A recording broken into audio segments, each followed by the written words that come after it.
Alors, on est sur le thème de ce soir, c'est le grand voyage.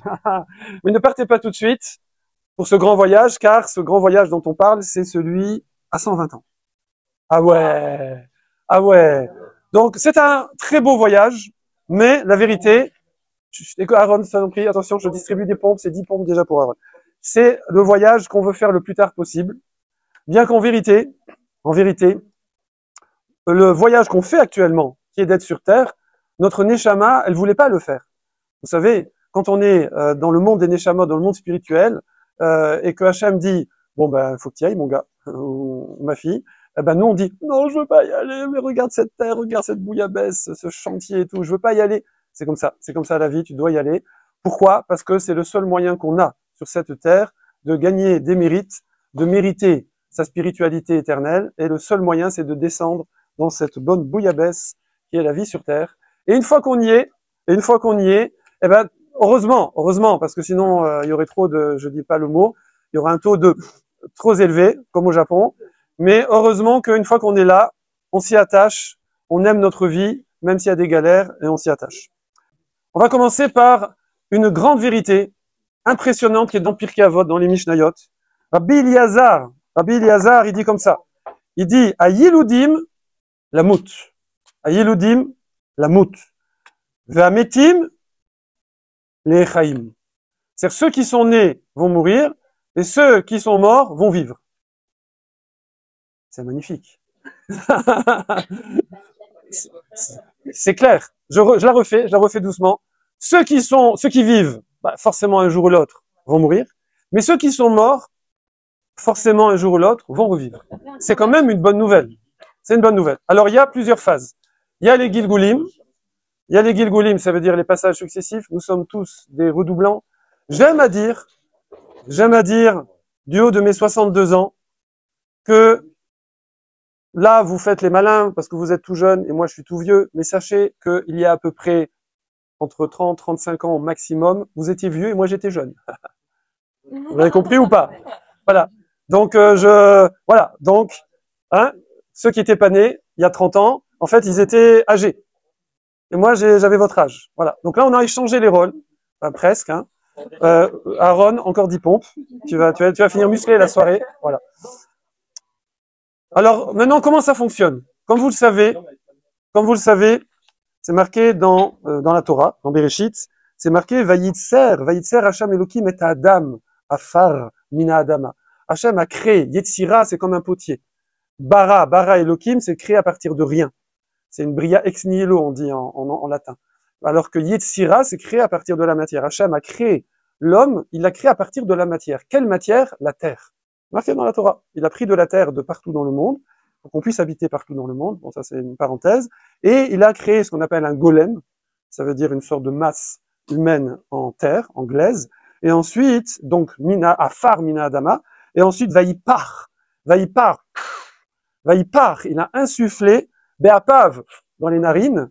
Vaïpar Be'apav Nishmat Chaim. Il a insufflé dans ses narines une vie, une âme de vie.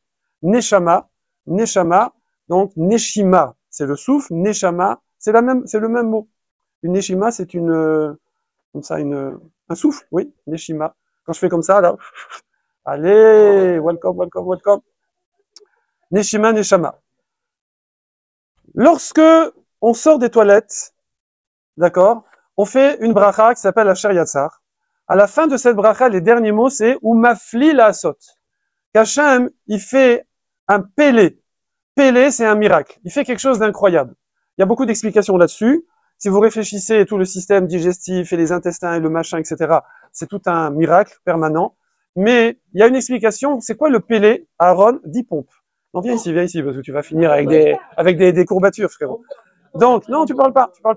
Donc, alors, je vous rappelle que mon concept, c'est 30 minutes de cours. 30 piles. Donc, pendant les 30 minutes, on est concentré et après, vous racontez votre vie jusqu'à longtemps que vous voulez. Donc, on disait, ou mafli la asot. C'est quoi le pélé? Le pélé, c'est qu'Akadosh Baruch Hu, lorsqu'il a mélangé la neshama et le corps, donc on dit comme ça que c'est un corps de glaise et qu'il a insufflé dans les narines. Évidemment, c'est beaucoup plus complexe que ça, parce que essayer de le faire, ça va pas marcher, ouais. C'est qu'Akadosh Baruch Hu a créé une nouvelle créature qui est une fusion entre le corps et l'âme. Normalement, le corps, c'est du matériel, c'est de la glaise, c'est de la matière, oui, la chair et du sang. C'est totalement incompatible avec l'âme qui est divine et qui est entièrement spirituelle. C'est comme si vous essayez de mettre du feu dans de l'eau, ça peut pas marcher. C'est même plus antagoniste que le feu et l'eau, d'accord? Donc, c'est ça le pélé. C'est ça quand on sort des toilettes, on dit à Hachem, c'est incroyable ce que tu as fait, d'avoir créé cette nouvelle créature qui est chaque être humain, et les animaux aussi, et les plantes, qui sont un mélange d'âme et de corps. Et ensuite, tout l'enjeu, ça va être de donner le leadership plus au côté spirituel, au côté de l'âme, qu'au côté du corps. Essayer de vivre comme des êtres humains les plus évolués possibles, et non pas comme des animaux, voire des fois l'être humain, comme vous le savez, il est pire que l'animal, hélas. Et ça, ce processus-là, il a un temps limité, qui peut nous paraître long, 80 ans, 90 ans, 100 ans, on dit jusqu'à 120 ans. En vérité, par rapport à l'histoire de l'humanité, c'est très bref. Et je peux vous dire, du haut de 62 ans, ça passe très vite. Ça passe très vite, vous pouvez même pas imaginer. Donc, ça passe comme un clin d'œil, oui. Mais pendant cette vie-là, c'est là que tout va se jouer. Tout va se jouer, et c'est là que nous bâtissons notre éternité. Alors, on ne le fait pas en une fois, comme on a dit. On le fait en plusieurs fois. On le fait avec plusieurs Gilgulim, plusieurs passages. Et même quand on vient, on n'a pas une âme entière, ça on en a déjà parlé, on a un petit bout d'âme. Et c'est des petits bouts d'âme qui passent, et qui font le boulot et qui mettent de côté. Et puis petit à petit, le puzzle se constitue. Et donc à la fin, il va y avoir l'âme finale totale de cette personne-là, avec tout le travail de tous les Gilgulim, de tous les petits bouts d'âme. Voilà, sympathiquement. Il y a dans la Gemara Rosh Hashanah, ah oui, et puis évidemment, à la fin des 120 ans, à chaque Gilgul, qu'est-ce qui se passe? C'est marqué dans Kohelet, Veyashov afar ala haaretz, la poussière, le corps retourne à la terre, oui, Veyaruach, et le souffle, et la neshama, quand le corps retourne à la terre, et la neshama retourne à Shuv, elle Elohim, elle retourne vers Hachem, Asher Netana qui l'avait donné. Donc l'âme va retourner à son origine, d'accord? Ça veut dire on rentre à la maison. Et avec le résultat. Alors maintenant, dans la Gemara Rosh Hashanah, qu'on est en train d'étudier le matin, d'ailleurs les garçons, je vous invite cordialement, tous les matins, du lundi au jeudi, de 9h30, bon c'est vrai, il faut être un patron pour commencer à travailler qu'après 10h30, mais de 9h30 à 10h30, il y a un cours de Gemara, et on est pile ce matin dans cette Gemara-là, qui nous explique qu'il y a 3 jugements. Il y en a un qui va être à répétition, à grande répétition, il y a un jugement qui va être à petite répétition, et il y a un jugement qui va être unique. C'est quoi le jugement à grande répétition? C'est tous les ans. Tous les ans à Rosh Hashanah, Hachem fait un bilan et il nous redonne les cartes pour l'année suivante en fonction de ce qu'on a fait avec ce qu'il nous avait donné l'année d'avant. Ok? Et ensuite, il y a, ça c'est le petit bilan tous les ans. Ensuite, il y a le bilan moyennement fréquent, c'est à la fin de la vie. À la fin de la vie, il y a également un bilan sur ce qu'on a fait dans cette vie-là. Pourquoi il est quand même fréquent? Parce qu'il y aura plusieurs vies, donc il y aura plusieurs bilans intermédiaires. Et ensuite, à la fin, c'est le din agadol, c'est le dernier bilan, le dernier jugement. Ça, c'est vraiment à la fin, dans le dernier Gilgul, dans la dernière vie. Ok? Ça, c'est ce qu'on nous dit dans Rosh Hashanah. Bon, Hashem, là-bas, je vais pas vous détailler la Gemara, mais c'est marqué à Kadosh Baruch Hu, il nous juge avec Rav Chesed, avec beaucoup de bonté. C'est-à-dire vraiment, il met sur le plateau de la balance, il exagère nos mérites. Dès qu'on fait un petit effort, il compte ça x10, x100. Et quand on fait des bêtises, il cherche les circonstances atténuantes et tout. Akadosh Baruch Hu vraiment nous juge avec énormément de miséricorde, énormément de bonté. Mais il y a quand même un jugement. Alors maintenant, comment ça se passe quand on est dans la vie? Ce jugement-là, il faut pas voir ça, même si c'est décrit parfois dans les textes, comme genre un tribunal, et on est là, et on regarde ce qui se passe, et qu'est-ce que tu as fait, qu'est-ce que tu as pensé, qu'est-ce que tu as dit. Certaines descriptions dans la Torah orale nous disent qu'en vérité, on va voir le film de toute notre vie passer devant nous. Et on va se juger nous-mêmes, mais on ne saura pas que c'est nous. Donc, habitués à juger les gens positivement, parce que on va se juger nous-mêmes. En fait, c'est des images, tout ça, parce que c'est automatique. C'est automatique en vérité. Maintenant, on peut comprendre avec la technologie. En vérité, votre âme, notre âme, elle emmagasine tout. C'est un petit peu comme un ordinateur. Un ordinateur, si vous avez pas mis navigation, comme on dit là, avec, privé là, ou je sais pas, avec le petit chapeau là, vous savez. Private Navigation, si vous n'avez pas mis ça, si vous effacez pas vos historiques, si vous avez, je sais pas, je crois que même comme ça, à mon avis, tout est enregistré. D'accord? Google, c'est tout ce que vous faites, tout ce que vous regardez, toutes les horaires de connexion, combien de temps vous cliquez pas, tout. Il y a même certains qui disent que des fois, ils mettent du scotch, vous savez, sur la caméra parce que des fois, ça peut peut-être même regarder ce qu'on fait et entendre ce qu'on fait. Il y a des gens qui se sont surpris suite à des discussions où ils avaient leur téléphone dans leur poche, qu'ils retrouvent la pub de la discussion qu'ils ont eue. Bizarre, hein, j'ai rien cherché là-dessus. Bon. En tout cas, c'est le même principe. En fait, votre neshama, ça fait 30, votre neshama, non mais il aime faire la muscu. Votre neshama, en vérité, elle emmagasine tout. Tout est retenu en mémoire. Tout ce qu'on va faire dans notre vie, tout ce qu'on va faire, penser et parler, c'est enregistré. C'est dans le disque dur.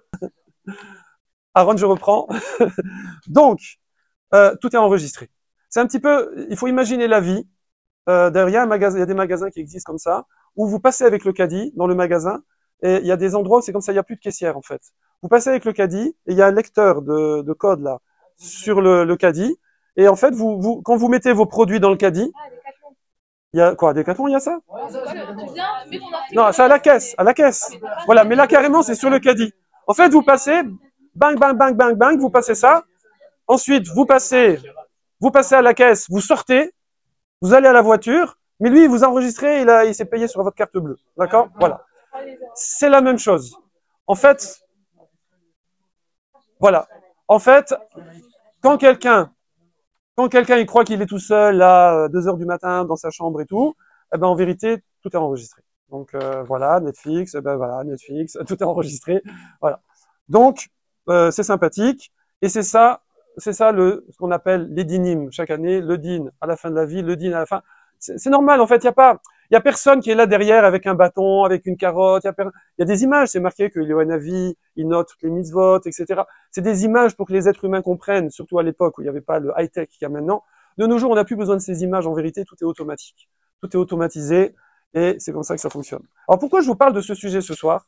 Je vous parle de ce sujet parce que on va lire ce Shabbat en plus de la paracha, la para Adouma, la vache rousse. Et la vache rousse, justement, c'est la purification qui va purifier de l'impureté de la mort. Donc c'est pour ça que j'ai parlé de ce sujet. Et maintenant, on va faire une interruption. Est-ce que Raphaël, est-ce que tu es prêt? Es-tu en ligne, Raphaël? Est-ce que tu es prêt de Jérusalem? Alors, Ouais. Allez. test. Est-ce que vous m'entendez? Pourquoi vous? Non. Non, ils disent non. Tu rigoles, je suis obligé. D'accord. Non, je suis obligé de baisser le son, au contraire. Voilà. C'est bon. On ne m'entend pas. Si, on t'entend. On t'entend. Je plaisante. Je vais dévoiler Attention. mon image. Alors Raphaël s'est fait opérer un petit peu près de l'œil, donc il a des lunettes de soleil. C'est pas pour vous donner un genre. Voilà. Ouais. Et reste tout le monde, bonsoir, en direct de Yerushalayim. Yes. Content de vous voir à tous. Comment je fais pour avoir que Et je vais essayer de rentrer du coup dans l'introduction. C'est vrai que Raph Parsi, je vous le dis, aujourd'hui, des années après, j'habite encore à Yerushalayim, mais profitez de lui, parce que c'est très dur de trouver des attaches comme Raph Parsi. pas trop de pub, Raphaël, pas trop de pub. Non, je tiens à vous dire, c'est vraiment une chance que vous avez, donc profitez-en. Et c'est vrai qu'il m'a demandé de raconter une histoire qu'on avait l'habitude de raconter dans les Shabbats qu'on organisait à l'université. Et c'est une histoire qui a beaucoup changé ma vie à l'époque quand je l'avais entendue la première fois. Et j'avais décidé de la diffuser, de la re-raconter un maximum de fois. Jusqu'à ce que même un jour, je suis parti voir l'un de mes rabbinim en lui disant pourquoi la raconter autant de fois. À un moment, même moi, j'en suis lassé. Il me disait chaque fois que tu la re-racontes et chaque fois que tu la fais réécouter à d'autres personnes, ils vont la voir différemment. Donc évidemment, j'ai pas pu refuser d'essayer de vous apporter cette belle histoire. Et cette histoire, donc c'est l'histoire d'un homme qui travaillait dans la finance, dans la bourse, à Wall Street. Un homme dont le nom est assez répandu, David Cohen, qui était marié à Sarah, qui gagnait très bien sa vie, on peut le dire. Et tout se passait très bien avec Sarah et les enfants. Au jour où c'était à l'époque de la crise financière, on a eu la crise financière qui est arrivée dans les années 2000 et il a tout perdu. Et il s'est fait renvoyer de son travail, renvoyer de Wall Street. Et il n'osait pas le dire à Sarah. Donc pendant quelques semaines, il a caché à Sarah le fait qu'il avait perdu son travail. Il pensait retrouver du travail assez rapidement. Il n'a pas réussi à en retrouver. Il osait toujours pas le dire à Sarah jour après jour. Elle lui demandait où tu vas. Il lui disait écoute, je vais étudier. Non, je vais au travail. Et il revenait le soir. Et quand il terminait de chercher, il allait étudier. Il allait dans des synagogues. Il se posait. Et il attendait que l'heure de la fin de son travail arrive. Il a fait ça pendant quelques semaines. Il a emprunté de l'argent un peu à gauche, à droite. jusqu'au jour où il avait plus de quoi emprunter pour pouvoir subvenir aux besoins de sa famille, de sa femme et de ses enfants. Et il a décidé du coup d'en parler à sa femme, d'en parler à Sarah. Donc un soir est arrivé, il est rentré de son collège, il a dit à Sarah, voilà, écoute ma chérie, faut que je te parle. Il s'est passé quelque chose. Ça fait quelques semaines que je quitte la maison, que je te dis que je vais au travail le matin, que je reviens le soir, mais en réalité j'ai perdu mon travail il y a plusieurs semaines. En réalité, je voulais pas te le dire tout de suite parce que je voulais pas t'inquiéter, je pensais trouver quelque chose directement et j'ai pas réussi à retrouver de travail. Sarah très inquiète, on lui demande comment est-ce qu'on va faire. Et là, David, il dit à Sarah, voilà, il faut le savoir, mon papa, avant de partir, avant de nous quitter, comme tu le sais, il a été navigateur. Donc le père de David Cohen, son travail, c'était de naviguer et de chercher à chaque fois des terres inconnues un peu partout dans le monde. Il avait son bateau et il partait en navigation. Et, donc David qui raconte à sa femme, mon papa, avant de partir, il m'a légué son héritage et tout son héritage, il m'a expliqué qu'il se trouvait dans un petit coffre. Et sa dernière volonté, c'était que je n'ouvre jamais ce coffre, à moins d'en avoir vraiment besoin. Donc jusqu'à aujourd'hui, évidemment, à Wall Street, ça se passait très bien. Mais je pense effectivement, ma chérie, que le moment est venu d'ouvrir ce coffre et de profiter de l'héritage que m'a laissé mon papa. Qu'en penses-tu? Bon, forcément, Sarah était pour l'ouverture du coffre, donc fait un vote à main levée et c'était largement positif. Il prend une clé, il ouvre le coffre, il le dépoussière et forcément, il s'attend d'avoir des diamants, des pierres précieuses. Et en ouvrant le coffre, il voit absolument rien du tout de tout ce qu'il imaginait. Il voit deux morceaux de papier dans ce coffre-là. Donc bon, il dit c'est peut-être des actes de propriété, il m'a peut-être légué des bâtiments, j'en sais rien. Et en prenant ces papiers, il se rend compte qu'il a une lettre et qu'il a une carte dessinée à la main. Et il lit cette lettre. C'est la lettre que son papa lui avait laissée. Et il lui écrit comme ça. Il lui dit, mon fils, j'espère que tu n'auras jamais à lire ces mots. Mais si jamais tu as à lire ces mots un jour, comme tu le sais, je ne l'ai jamais caché. J'ai toute ma vie navigué. J'ai découvert des terres inconnues. Des terres que personne n'a jamais découvert. Et parmi tous les trésors que j'ai pu découvrir, j'ai trouvé une terre qui vaut plus que n'importe quel trésor dans ce monde, dont j'ai parlé à personne de la localisation. Et cette terre est assez spéciale puisque c'est une île. Et sur cette île, au niveau de sa construction, on n'a pas du tout de pierre, pas du tout de sable, pas du tout de minéraux, on n'a que des diamants. Et je l'ai surnommé l'île aux diamants. J'en ai jamais parlé à personne. Et sur cette île, au lieu d'avoir des grains de sable, on a des grains de diamants. Au lieu d'avoir de gros rochers en bord de mer, on a de très gros morceaux de diamants. Et voilà, je voulais en parler à personne. Et du coup, forcément, cette localisation, je l'ai gardée pour moi. Je te l'ai dessiné sur l'autre papier que je t'ai laissé. C'est un plan que j'ai fait à la main, que je n'ai jamais transmis à personne. Et si jamais voilà, tu as des problèmes aujourd'hui, il te suffit d'aller sur cette île et de prendre le nombre de diamants dont tu vas avoir besoin pour toi et toute ta descendance et de rentrer chez toi tranquillement sans n'en jamais parler à personne.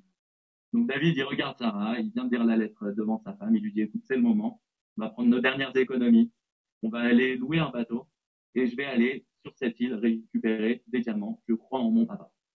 Sarah qui est plutôt optimiste et qui lui dit, allez, c'est notre dernière chance, vas-y.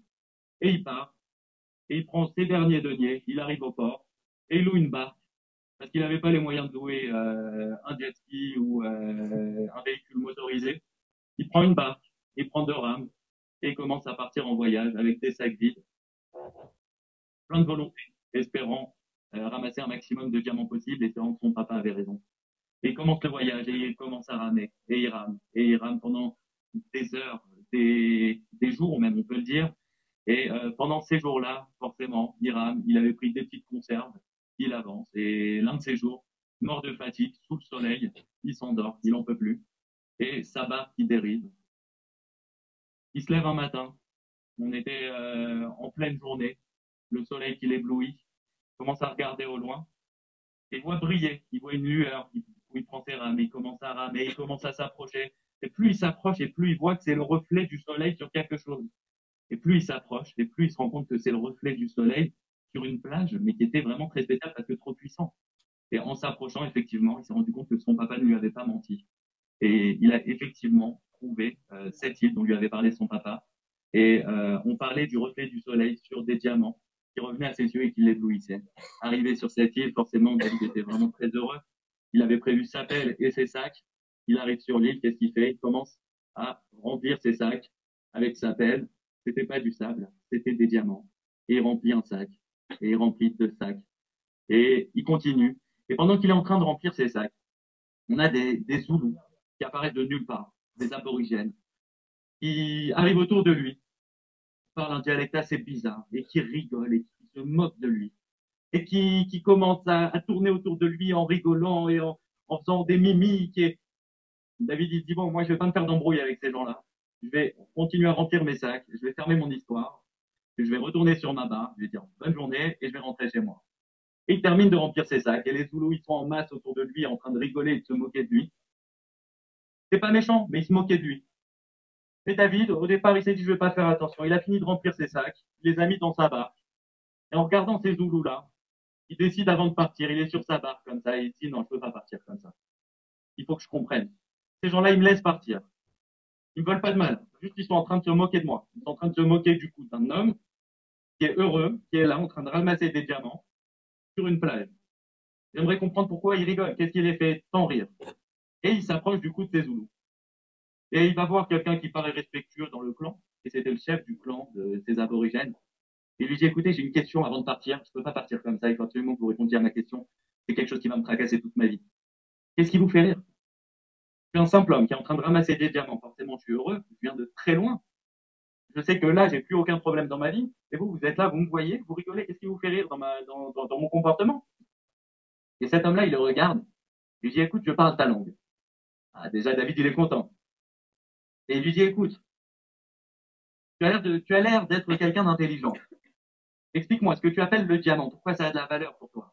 Forcément, David, il lui répond de façon assez logique. Le diamant, aujourd'hui, ça a de la valeur parce que c'est quelque chose de rare. Et tout ce qui est rare a de la valeur. Le chef aborigène regarde David et lui dit, tourne autour de toi et regarde. Effectivement, c'est rare ce dont tu parles. Effectivement, David, il se tourne autour de lui et voit qu'il n'y a que des diamants autour de lui. Donc, effectivement, c'est pas du tout rare, les diamants. David, tu vas aller un petit peu plus loin. D'accord, je comprends mieux pourquoi vous rigolez. Mais alors, j'ai une question. Qu'est-ce qui a de la valeur chez vous? Qu'est-ce qui est rare chez vous? Si vous avez des diamants même. Et le chef Zoulou, là, il y a un silence de mort dans l'assemblée aborigène. Et le chef Zoulou qui le regarde et qui lui dit, sur cette île, si tu possèdes même la moitié d'une patate, tu deviendrais le roi de cette île à tout jamais. David, il le regarde, il dit, la moitié d'une patate, c'est tout ce qui me reste dans mon frigo et je suis le plus grand clochard de toute ma ville. La moitié de... Oh, ok, je vais continuer dans mes questions alors. David, il y va. Au début, il lui a dit qu'il paraissait être quelqu'un d'intelligent. Et il continue et il lui demande, alors encore une question. Il me dit, si c'est rare, est-ce que vous en avez, Birklal? Est-ce que vous en avez de base des patates chez vous? Il dit, oui, effectivement, on a des patates sur notre île. Le problème, c'est que l'emplacement de ces patates, il se trouve derrière cette forêt-là. Il lui montre une forêt. Cette forêt, personne n'a jamais réussi à la traverser. Elle est remplie d'épreuves, de bêtes sauvages, au niveau du terrain aussi, c'est impossible de la passer. Tous ceux qui ont essayé de la passer, ils sont morts. On a dans notre histoire une personne qui a un jour réussi à ramener une patate, et c'est sur son nom que cette île a été nommée. D'accord, David, bon, je vous l'ai pas dit, mais David était aussi tunisien, et il aimait bien faire les choses jusqu'au bout. Donc David, il regarde le roi de cette île-là, et il lui dit, écoutez, en même temps, il réfléchit dans sa tête, il se dit, bon, jusqu'à maintenant, ils m'ont pas fait de problème, mais si ça se trouve, ils vont m'en faire. Ce que je vais faire pour être tranquille, je suis tellement heureux, je sens une énergie en moi, maintenant que j'ai tous ces diamants, que je vais leur ramener des patates. Je vais la traverser, cette forêt, je vais leur ramener des patates. Et au moins, je pars tranquille. Ça vaut le coup, au vu du nombre de diamants que j'ai. S'ils me laissent partir derrière, que je leur ramène ce qu'ils veulent, qu'ils ne me fassent pas de problème, c'est moi et 10 générations après moi qui sont, on est tranquille. Du coup, David, il regarde le chef et il lui dit, écoute, je vais te la traverser, je vais t'emmener des patates. David qui prend ses sacs remplis de diamants, il n'a pas confiance, et il part en voyage, et il va vers cette forêt. Et il a une énergie en lui, il est en train de penser qu'il a vraiment réglé tous les problèmes avec ses diamants, qu'il arrive à passer cette forêt sans absolument aucun problème. Il va combattre des lions, des éléphants, il te passe tout comme il faut. Il arrive à traverser cette forêt, il regarde en face de lui, et qu'est-ce qu'il voit? Eh bien, absolument rien, puisque les patates poussent sous terre. Et là, il rentre la main sous terre, et il sort une patate, et deux patates, et trois patates. Ça faisait 3 jours qu'il était en train de traverser l'île de fer et il a enfin réussi à trouver ce pourquoi il était venu. Et il était tellement heureux de cet effort et d'avoir réussi, de cette réussite, qu'il décide de remplir ses sacs de patates. Il va pas leur ramener une seule patate à ces aborigènes, il va leur ramener 5 sacs remplis de patates. Et il quitte ses sacs de diamants en vitesse et il les remplit de patates. Et il les remet sur le dos et il retraverse cette forêt, encore une fois, sans aucun problème. Il est tellement heureux au bout de 2-3 jours après avoir fait le retour, qu'il voit les aborigènes au loin et il criait, ça y est, je suis revenu, je suis de retour. Les aborigènes qui le regardent, incroyable, il est revenu de la forêt. Venez, tout le monde qui se regroupe autour de lui et il pose ses sacs au sol, autour des aborigènes et commence à ouvrir un sac rempli de patates. Là, on a dans l'assemblée des gens qui tombent dans les pommes tellement ils sont choqués, ils n'ont jamais vu un spectacle pareil. C'est incroyable. Ils n'ont jamais vu une demi-patate pas moisie et là, il leur ramène pour la première fois de leur vie des sacs remplis de patates. Et un deuxième sac et un troisième sac et il montre ses 5 sacs. À ce moment-là, le chef aborigène, il s'approche de David. Il lui dit, écoute, très cher, avec ce que tu viens de nous ramener, il nous est interdit de te laisser repartir. David, il dit, ah non, je suis pas bien, c'était pas le but. Il dit, non, non, non. Tu vas rester une semaine au minimum chez nous. Tu nous donnes la chance de pouvoir te servir pendant une semaine et tu seras le roi de notre île. Pendant une semaine, on peut pas te laisser partir avant. David qui dit, bon, c'est quand même problématique. J'ai ma femme et les enfants qui attendent de l'autre côté. En même temps, j'ai eux qui veulent me servir une semaine. Et disons que pour ma sécurité, on va dire oui. Et du coup, forcément, David, pendant une semaine, avant même qu'il pense à un de ses désirs, il était déjà accompli devant lui. C'était le roi de cette île et tout le monde était à son service. C'était le roi patate. Et pendant une semaine, il a kiffé sa vie. Et on lui donnait tout ce qu'il voulait. Et c'était la folie furieuse. Il n'aurait pas pu rêver de ça. Il n'aurait pas pu rêver de mieux. Il termine cette semaine. Bon, écoutez, j'ai terminé mon temps. J'ai ma femme et mes enfants qui m'attendent. Il va falloir que je rentre. Il va voir le roi patate et il lui dit qu'il doit rentrer. Le roi des aborigènes qui lui dit, écoute, tu nous as apporté énormément. Merci. Ça y est, tu peux rentrer chez toi tranquillement. Tu n'auras aucun problème. Au contraire, on va t'aider. Et David qui va vers sa barque. Mais on a un problème qui se présente. Moi, petit souci technique. Suspense. Mais on a un problème qui se présente à lui. C'est qu'au cours de toutes ces journées passées à courir après ses patates et ensuite à être servi comme le roi patate, eh bien l'esprit de David s'est embrouillé. Et la valeur des choses au niveau de David avait changé. Et David aujourd'hui, tout ce qui lui avait permis d'en arriver là où il en était, de devenir ce roi patate, c'était les patates. Et malheureusement, David avait oublié la valeur des diamants à ce moment-là. Il était totalement aveuglé par cette expérience qu'il venait de vivre. Et du coup, David, il regarde avec tristesse ce peuple qu'il a appris à apprécier puisqu'ils l'ont servi pendant tout ce temps-là. Et il leur dit, je vais vous laisser un sac de patates et je vais garder 4 sacs pour moi puisque derrière, il va falloir que je puisse subvenir aux besoins à la fois de mes enfants, mais également de leur descendance. Et au vu des pierres précieuses que j'ai dans mon sac avec ces patates, au vu de leur rareté à ces patates, eh bien au moins je sais que ma famille sera tranquille. Les aborigènes qui saluent David, David qui reprend son trajet avec beaucoup de détermination. Et il est là, à ramer, sur le retour. Il arrive très rapidement chez lui. Il arrive en pleine nuit, une nuit obscure. Il pose sa barque au niveau du port, il pose ses rames et il prend ses 4 sacs remplis de patates. Et il est angoissé de rencontrer des voleurs en pleine nuit. Et il rase les murs pour arriver jusqu'à chez lui.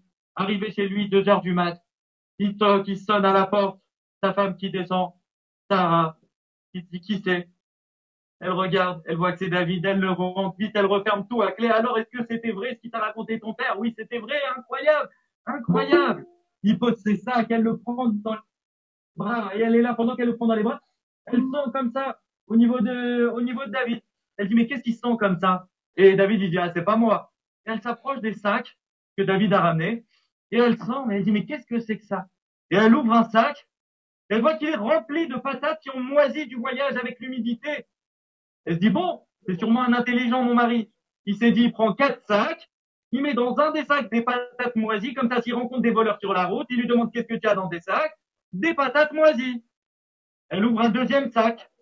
Elle voit encore des patates moisies. Il se dit, bon, il est intelligent, 2 sacs remplis de diamants, 2 sacs de patates, ça va. Troisième sac, pareil. Il est très intelligent, mon David. Et quatrième sac, elle l'ouvre. la syncope, la syncope. Elle va voir David. David, qu'est-ce que c'est que ça? Tu es parti pendant un mois. Tu devais me ramener des sacs remplis de diamants, de pierres précieuses. Et j'ai là devant moi 4 sacs remplis de patates moisies. Et là, David, il regarde Sarah. Il a sa tête qui tourne.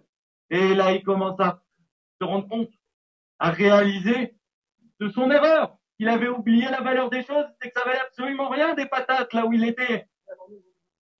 Il y a tout qui s'embrouille dans sa tête, il tombe dans les pommes, le gars. Bon, Sarah, elle le prend, elle se dit, je vais le mettre sur le canapé, elle lui met une couette. Elle se dit, maintenant, qu'est-ce que je vais faire? Bon, moi, je vais récupérer les sacs. Ça y est, c'était des sacs faits main. Au moins, les sacs, on n'a plus rien. Elle va, elle jette les pommes de terre moisies. Elle va au-dessus de la baignoire, elle prend une éponge. Et elle commence à frotter ses sacs. Et en frottant, il y avait un double fond au niveau des sacs. Et elle sent qu'il y a des imperfections. Et en regardant dans la doublure, elle se rend compte qu'il y a de tout petits diamants dans la doublure. Qu'est-ce que c'est que ces diamants? C'est la première fois que David il avait rempli ses sacs. Après, il les a vidés, mais il les a mal vidés. Il en restait quelques-uns au fond. Mais même de tout petits diamants, en quantité, ça valait énorme. Donc forcément, elle va, elle réveille David et elle l'embrasse. Et en réalité, cette histoire, elle est magnifique parce que c'est notre histoire. C'est notre histoire à nous, à tous les jours. Parce qu'on se rend pas compte. Nous, au début, on est chez nous. On est avec Hachem, on est là-haut. Nos Neshamot, elles sont là-haut. Elles sont tranquilles. Et d'un coup, Hachem, il nous choisit à nous parmi des milliards et des milliards. Il nous dit, toi, cette Neshama là, toi, tu vas être choisi pour descendre sur l'île aux diamants. Qu'est-ce que c'est que ça, l'île aux diamants? Là-bas, quand tu vas sur cette île aux diamants, tu peux avoir des diamants que tu pourras jamais avoir de toute ta vie là-haut. C'est quoi cette île aux diamants? C'est la planète Terre. La planète Terre, ok, très bien. Et on nous explique qu'est-ce que c'est qu'un diamant? Eh ben, tout simplement, c'est être là où vous êtes ce soir, par exemple. C'est écouter quelques minutes de Torah du Rav Parsi. C'est partager entre vous, faire de la Havat Israël, faire des mitzvot. C'est la Torah que Hachem, il nous a donnée. Et on arrive sur Terre ici. Et je peux vous le dire, j'ai bien connu. J'ai été représentant étudiant à Pierre et Marie Curie. Donc, il y avait 33 000 étudiants. Je sais ce que c'est que quand on a des aborigènes autour de nous, que quand tu vas prendre une petite demi-heure pour écouter ce que Rav Parsi te raconte, quand tu sors de là-bas, les aborigènes, ils disent, mais qu'est-ce que tu es en train de faire? Donc toi, tu leur réponds, moi, j'ai écouté un petit cours de Torah.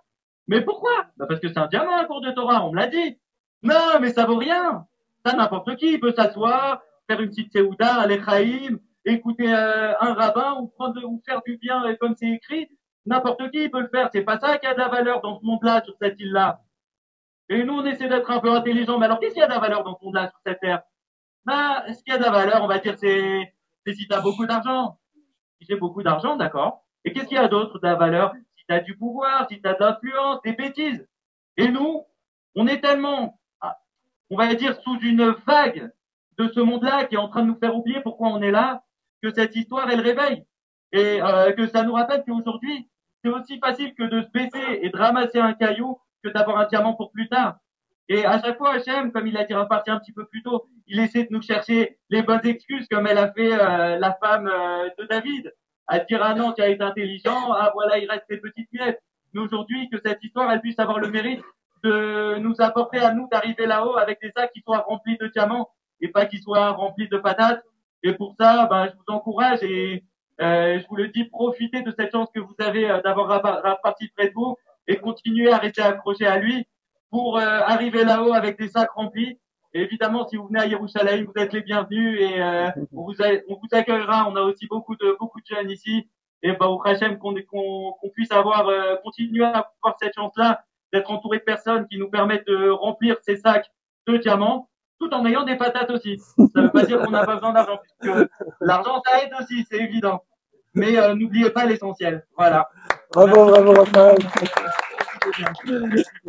Merci beaucoup Raphaël. Alors, les patates, c'est juste pour les manger, mais on les... Merci beaucoup. Bisous, bisous. Avec plaisir, des bonnes nouvelles. À bientôt aussi. Beaucoup d'athlètes. Bye bye. Aussi. Bye bye. Voilà Raphaël. Alors, on faisait... Oui. Comment? Les pizzas, elles arrivent. 3 minutes. Ouais, je vous appelle.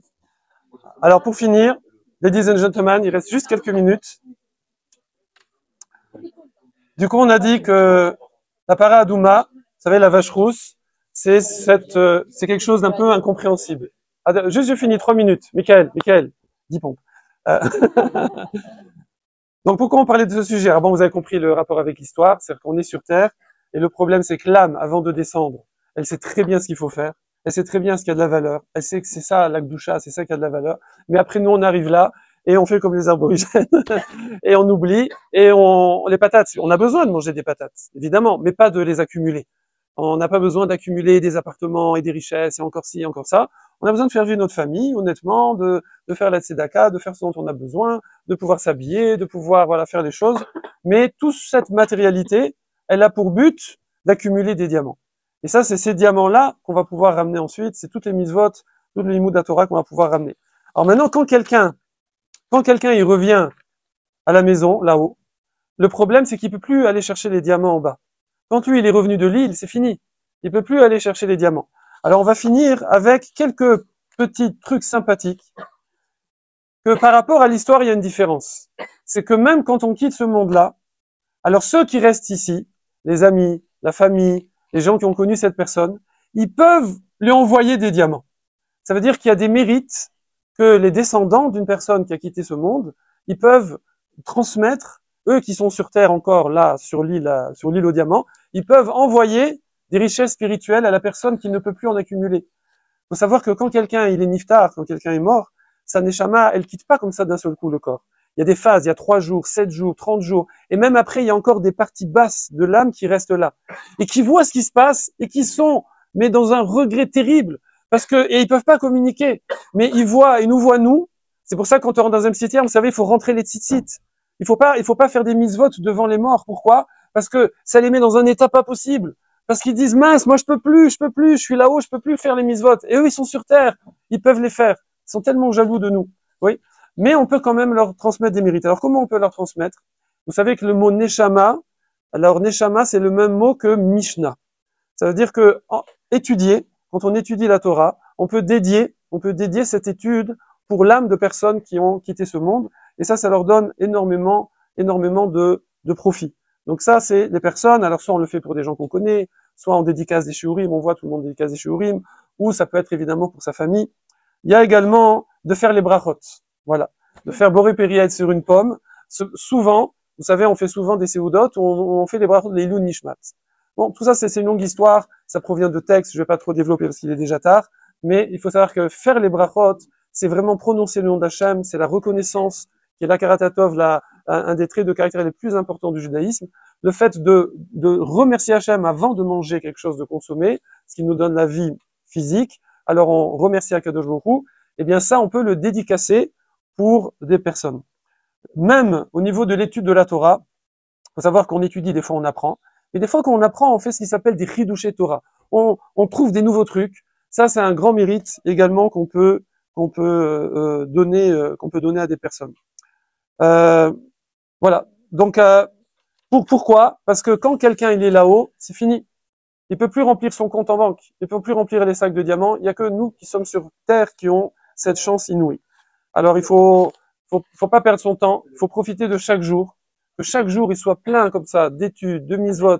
C'est pas que mettre les tefilines, c'est pas que mettre les tzitzit, c'est pas que s'habiller tzniut, c'est pas que étudier la Torah, mais c'est à chaque instant, même ce qu'on fait qui est pour notre vie quotidienne, manger, dormir, travailler, si on le fait pour accomplir les mitzvot, ça a la même valeur que les mitzvot. Donc finalement, quelqu'un il peut se retrouver que même quand il dort, ça a une valeur de mitzvah parce qu'il dort pour pouvoir faire les mitzvot. Il mange pour faire les mitzvot.